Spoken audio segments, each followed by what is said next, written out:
एक नाव लक्षात ठेवा, ते मी सर्वात शेवटला येईल. रोहित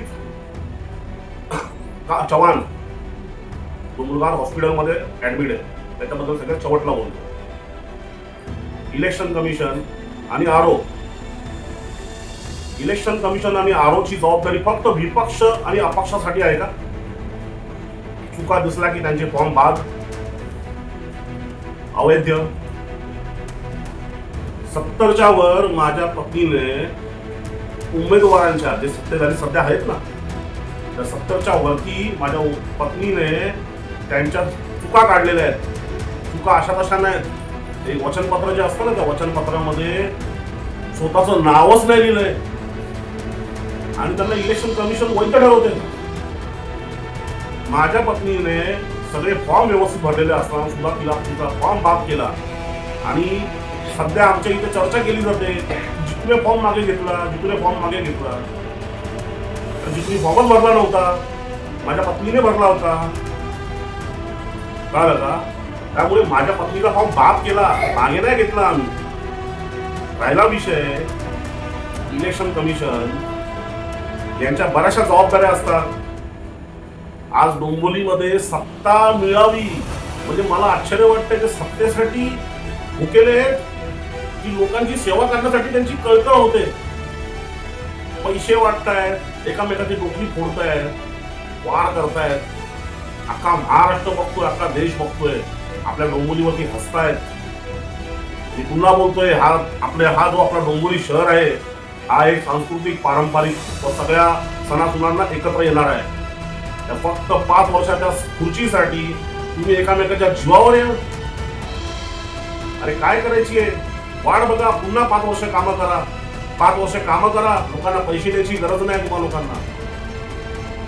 हे असंच चालणार आहे?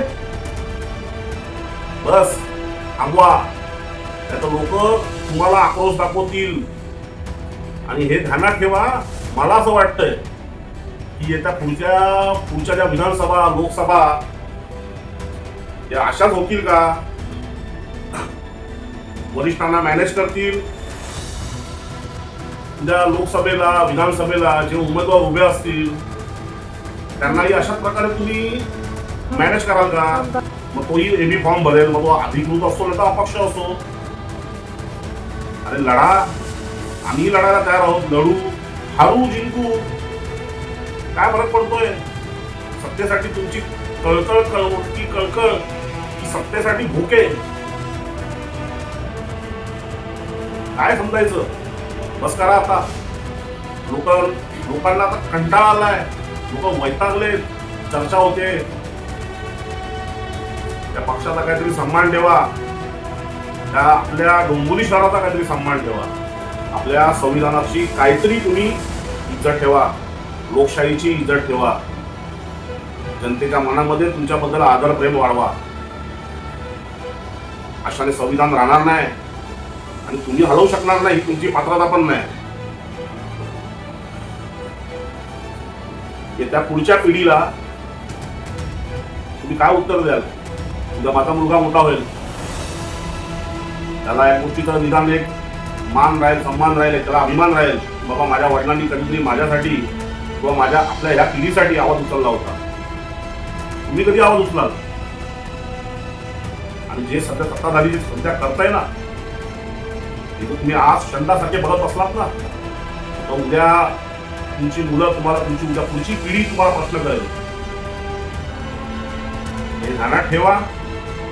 15 जानेवारी 2026 या दिवशी मतदान करा, आपला हक्क बजावा. मग तुमच्याकडे 2 ऑप्शन आहेत.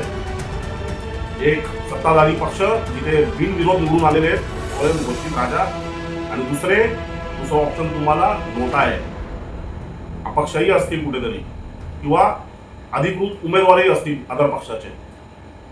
त्यामुळे त्यांना मी हे नाही म्हणत की तुम्ही ह्यांना मतदान करू नका, पण विचार करून मतदान करा.